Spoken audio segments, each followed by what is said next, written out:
C'est effectif depuis ce matin. Les écoliers en fin de cycle primaire planchent pour l'obtention du CEP session de juin 2022. 226 676 candidats sont répartis dans 775 centres d'examen. Une équipe de notre rédaction s'est rendue au CEG Ruikro pour le lancement officiel. Comment les aliments plus sûrs peuvent-ils améliorer la santé et le bien-être? Grosse interrogation à laquelle veut répondre ce 7 juin la journée mondiale de la sécurité sanitaire des aliments. L'historique de cette journée et les actions du Bénin en vue de la célébrer sont à suivre. Et puis, la relation diplomatique entre le Bénin et la République fédérative de la Russie a désormais 60 ans d'existence. Ces relations entre les deux pays remontent au 4 juin 1962 et aujourd'hui, elles entrent dans une nouvelle dynamique de coopération. C'est toujours un plaisir d'être des vôtres. Bienvenue à ce journal. Après plusieurs mois de dur labeur, ils affrontent aujourd'hui leur première évaluation certificative pour obtenir leur premier diplôme académique, le certificat d'études primaires. 775 centres sont retenus sur toute l'étendue du territoire national pour les compositions du CEP session de juin 2022 et c'est le cours primaire Ruikro qui a servi de cadre au lancement officiel des épreuves dans le littoral. 17 215 candidats y sont inscrits pour le compte du département. Alexandra Djotan, Edmond Hungbo. N'ayez pas peur, d'accord? Ça va aller. Compréhension de l'écrit. C'est la toute première épreuve à laquelle sont soumis ces jeunes candidats au CEP session de juin 2022. La présence à leur côté des autorités a de quoi galvaniser leur morale et agir pour un dénouement heureux. Tout a démarré à l'heure. Tout était en place, les enfants sont venus beaucoup plus tôt, l'encadrement était sur le terrain et le lancement s'est déroulé sans incident, de la même manière que j'espère que les épreuves se dérouleront sans incident et que le littoral maintiendra sa place de premier au plan national comme nous l'avons fait l'année dernière. Vous savez, l'heure n'est plus à la dithyrambe, chacun est à sa place et c'est ça qui est normal. Les enseignants ont fait leur travail tout au long de l'année, ils ont bien encadré les enfants, ils étaient là. Nous osons croire, reconnaissant qu'ils ont bien fait leur travail. Donc je voudrais les remercier tous. Je voudrais remercier les parents d'élèves qui se sont échinés toute l'année durant. Déterminés à s'assurer du bon déroulement de l'examen, ils sont nombreux justement ces parents à faire pied de grue à l'entrée des centres d'examen, paraissant plus anxieux que leurs enfants. J'ai accompagné ma fille à l'examen. Depuis le dimanche, je suis allé à la messe avec elle et on a fait la prière ensemble. Et je souhaite qu'elle réussisse son examen du CP. 17 215 candidats composent pour cette session de 2022 du CEP dans le littoral. On dénombre dans le lot des candidats à besoins spécifiques. Et cet examen est prévu pour prendre fin le vendredi 10 juin prochain. Vivement une bonne composition et que les méritants obtiennent leur certificat. Ceux-ci ont déjà leur diplôme de fin de formation et peuvent désormais mieux gérer les galeries d'art africaines. 30 conservateurs des musées des pays membres de la CEDEAO sont formés aux normes modernes de gestion des musées africains. Une formation qui s'inscrit dans une politique globale de développement du patrimoine et de l'offre touristique du Bénin. La cérémonie marquant la fin de cette formation s'est déroulée ce samedi à l'EPA, École du patrimoine africain à Porto Novo. Le point en son et en image avec Brice Rungbo et Nathalie Doris Owoulabi. La formation s'inscrit dans le cadre du plan d'action 2019-2023 de la CEDEAO sur le retour des biens culturels à leur pays d'origine. Un plan d'action approuvé par les chefs d'État et de gouvernement membres de l'organisation. La formation qui a duré, il faut dire 9 jours, parce qu'il y a eu 3 jours de formation virtuelle et 6 jours de formation en présentiel, a permis de passer en revue toutes les techniques et les astuces de gestion des musées. Venus des 15 pays membres de la CEDEAO, ils sont 30 conservateurs à participer à cette formation. Nous, participants au présent atelier régional de formation des gestionnaires de musées, satisfaits des conditions matérielles d'organisation de la formation, tenons à exprimer notre profonde reconnaissance. Organisée par la CEDEAO, la dite formation est assurée par l'Université Senghor d'Alexandrie en partenariat avec l'École du patrimoine africain et l'appui technique et financier de Open Society Foundation Oziwa. La formation dont vous avez bénéficié est une plus-value pour votre travail quotidien, en même temps qu'elle vous renvoie à une mobilisation technique dans les processus de restitution de vos pays respectifs. Quant à moi, je voudrais vous rassurer que je serai votre porte-parole auprès de mes pairs ministres chargés de la culture, afin que chacun de nous puisse faciliter la mise en pratique de cette formation dans son pays. La remise d'attestations aux participants a marqué la fin de cette formation. Et on en vient à présent à cette célébration. Ce mardi, c'est la journée internationale de la sécurité sanitaire des aliments. J'en parlais tantôt en titre. Ce 7 juin marque la 4e édition. Mais pourquoi une journée pour la santé des aliments? Et mieux, quels sont les objectifs de l'OMS en l'instaurant? Génial Afouda, Monsi Agoka vous propose des réponses dans cet élément. Des aliments sûrs pour une meilleure santé. Voilà le thème choisi pour célébrer la Journée internationale de la sécurité sanitaire des aliments cette année. La campagne sera axée sur la manière dont les aliments sûrs peuvent améliorer la santé et le bien-être. La journée est instituée par l'Organisation mondiale de la santé depuis 2018. Elle est célébrée chaque 7 juin. Elle représente une composante essentielle de la sécurité alimentaire et joue un rôle crucial dans la réduction des maladies d'origine alimentaire. La Journée internationale de la sécurité sanitaire des aliments est l'occasion de sensibiliser les populations aux questions de sécurité sanitaire des aliments, d'expliquer comment éviter les maladies grâce à la sécurité sanitaire des aliments, de discuter d'approches collaboratives pour améliorer la sécurité sanitaire des aliments dans tous les secteurs et de promouvoir des solutions et des moyens de renforcer la sécurité sanitaire des aliments. Et vous l'avez sans doute suivi, le thème de cette journée internationale de sécurité sanitaire des aliments est « Des aliments sûrs pour une meilleure santé ». Au Bénin, la BSSA, Agence béninoise de sécurité sanitaire des aliments, prévoit jeudi prochain de nombreuses actions en vue d'une sensibilisation de la population sur la thématique. Une équipe de notre rédaction a rencontré le directeur général de l'agence. L'essentiel des activités est présenté dans ce reportage. Pour une meilleure santé de sa population, le gouvernement béninois s'emploie à s'assurer de la présence d'aliments sûrs sur le marché. L'Agence béninoise pour la sécurité sanitaire des aliments élabore chaque année un plan de surveillance des contaminants dans les aliments de grande consommation. Ce plan de surveillance nous permet de définir le taux de contamination de ces produits-là. Il peut arriver que nous constatons des valeurs qui dépassent les critères d'acceptabilité.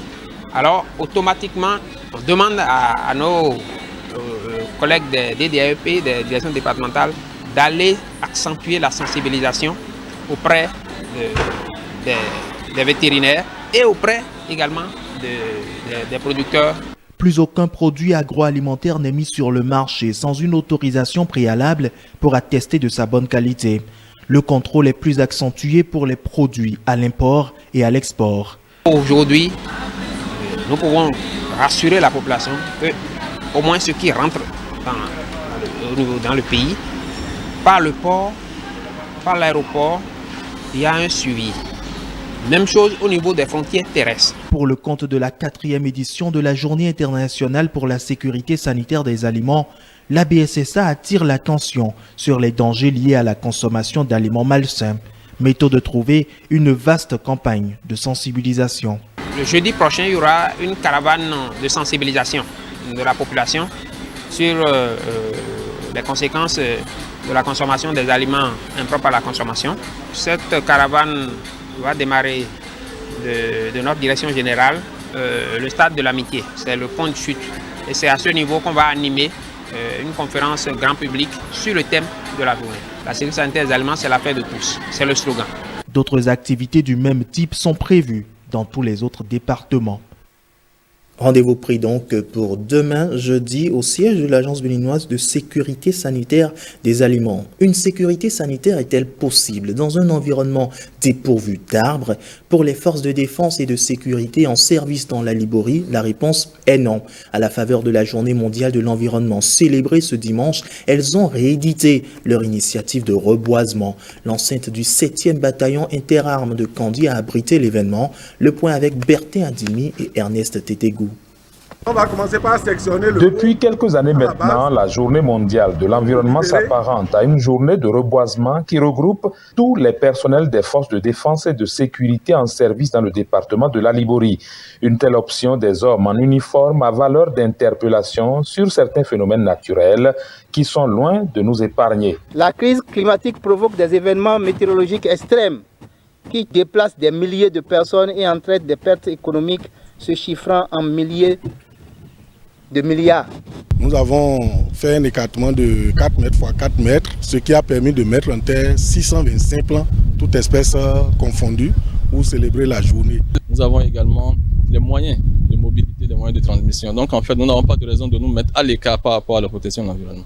La bataille pour la protection et la préservation de l'environnement dans la Liborie, un challenge de taille qui exige des actions d'envergure respectant une bonne planification. Nous venons de célébrer le 5 juin, la journée mondiale de l'environnement.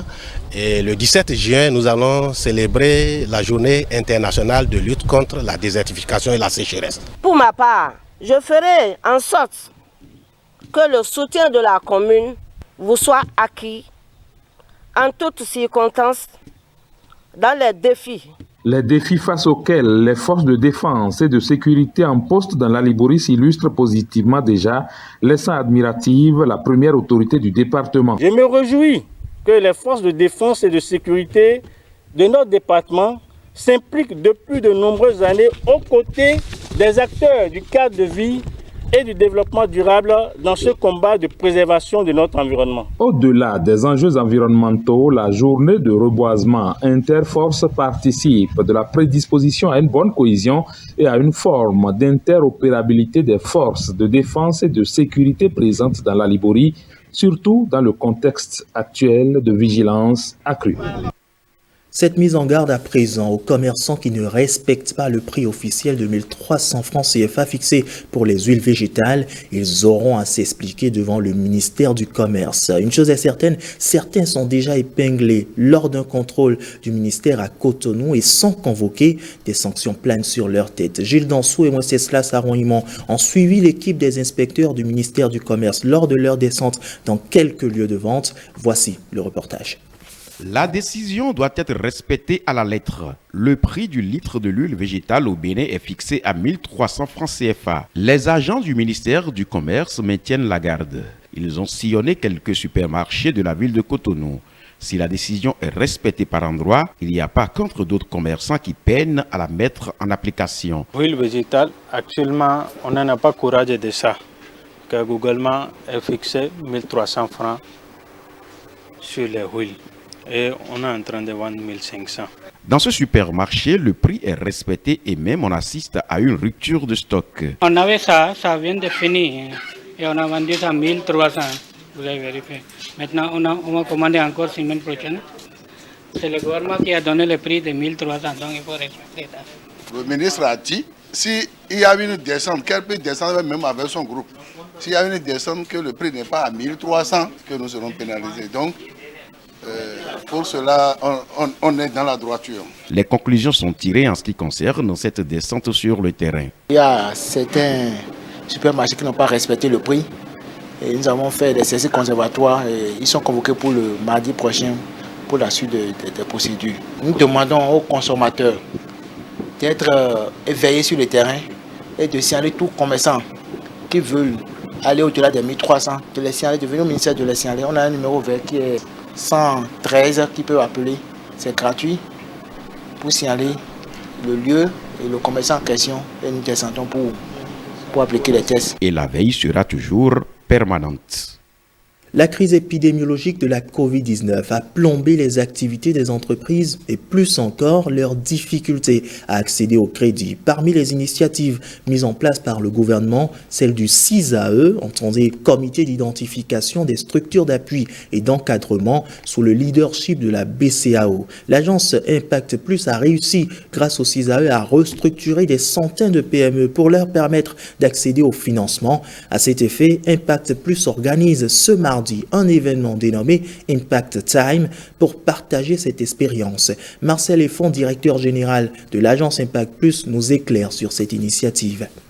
Cet événement du cabinet Impact Plus qui se déroulera ce jour mardi 7 juin 2022 à 19h exactement à Novotel va rassembler les parties prenantes du logigramme en commençant par l'identification des structures qui peuvent bénéficier du financement jusqu'à la mise en place des financements, voire le suivi post-financement pour ces entreprises.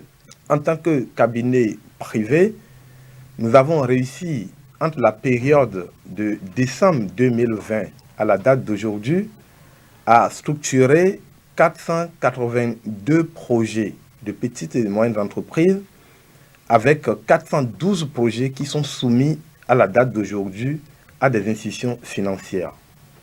Et de ce travail, nous avons eu comme résultat la mise en place d'un montant de 1,412 milliard de nos francs CFA pour les petites et moyennes entreprises dans le travail que nous avons fait. Nous notons qu'à la date d'aujourd'hui, nous avons encore beaucoup de dossiers sur la table, aussi bien des banques que des institutions de microfinance, en négociation avec ces derniers dans les termes qui ont été mis en place et innovés pour faciliter ce travail par l'État béninois.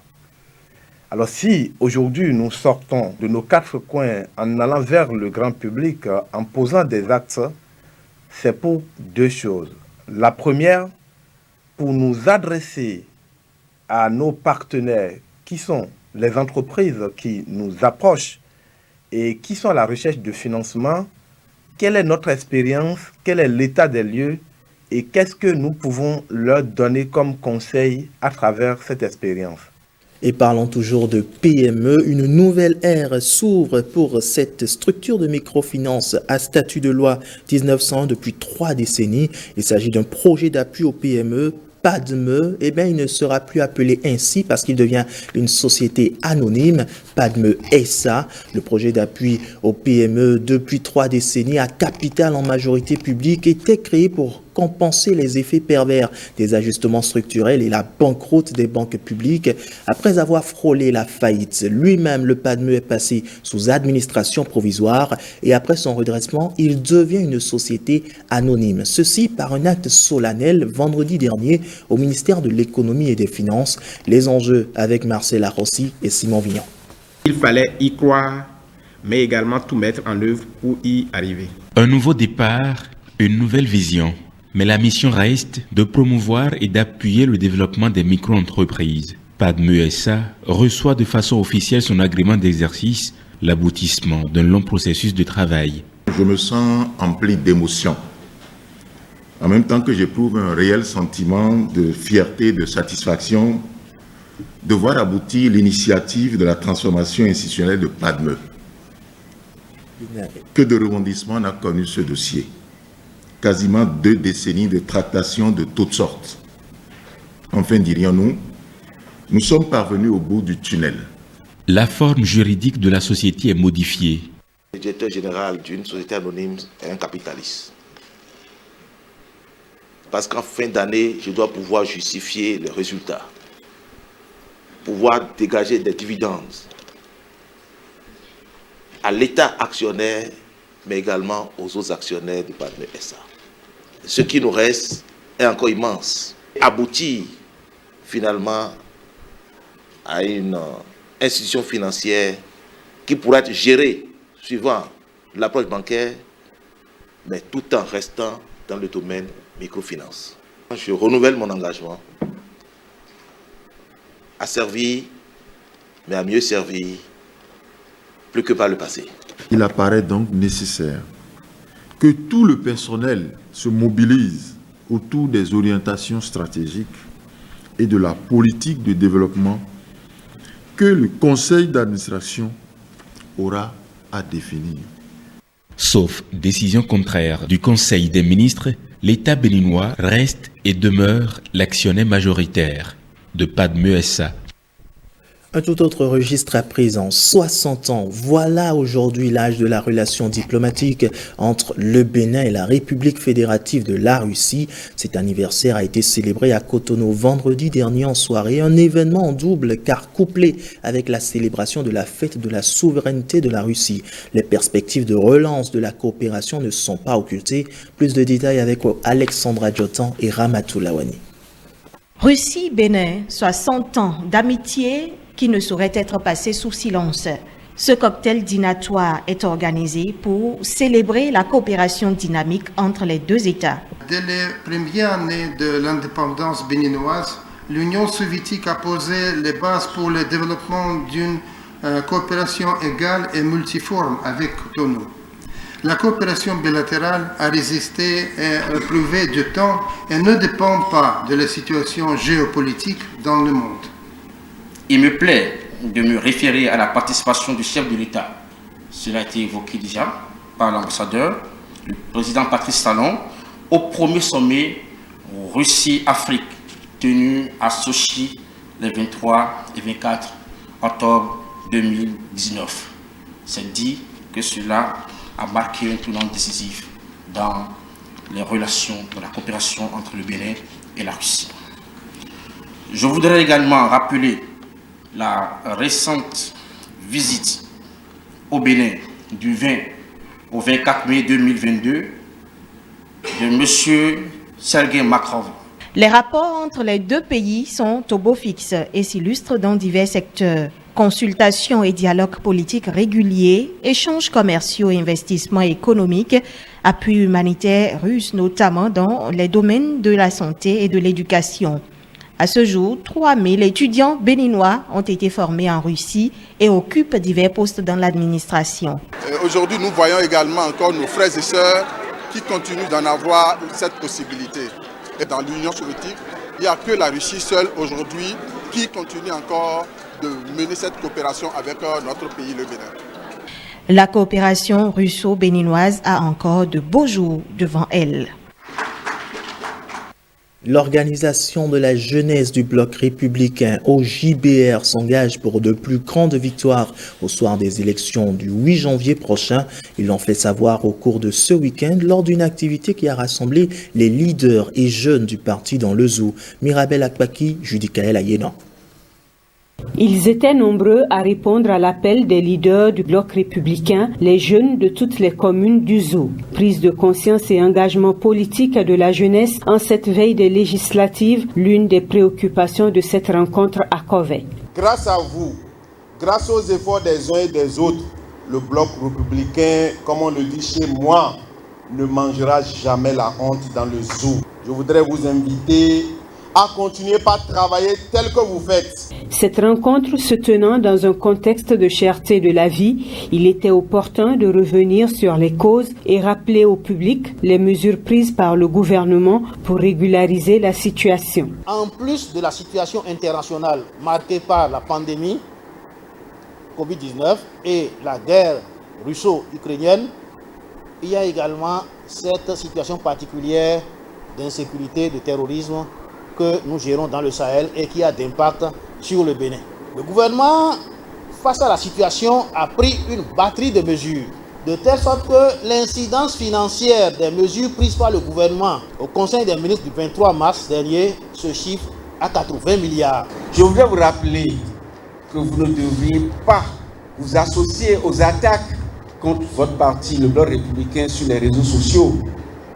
Je voudrais vous rappeler qu'en cette veille des élections législatives, vous devez travailler, seul ou en groupe. Vous devez vous associer à cet esprit collectif sur toute l'étendue du territoire national afin de porter au Parlement une majorité pour le bloc républicain. Travailler à l'union de tous les membres du parti bloc républicain, s'engager à être des acteurs de paix, c'est le mot d'ordre du rassemblement. Hier, lundi de Pentecôte, l'église Pentecôte de Zogbo a organisé la 2e édition de sa caravane d'évangélisation dédiée à Cotonou. Dirigeants et fidèles de l'église ont parcouru les grands carrefours de la ville pour évangéliser et proclamer la parole de Dieu. René Kofi et Evariste Zomaron ont tout suivi. Voici le compte-rendu.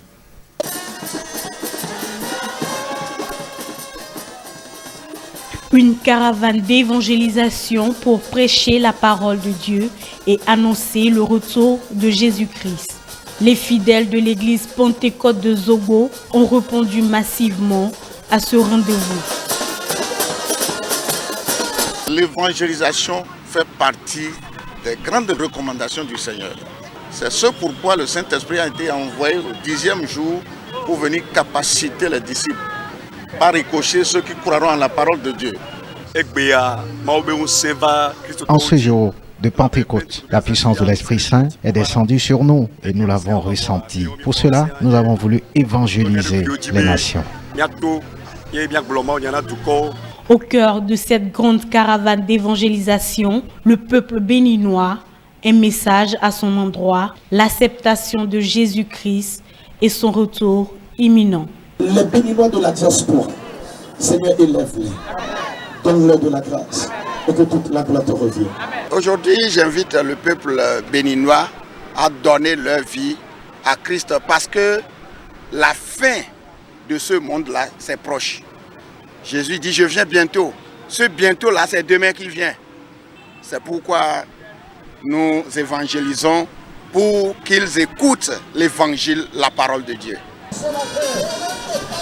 Déterminés, ces missionnaires ont sillonné la ville de Cotonou malgré les intempéries pour annoncer la bonne nouvelle.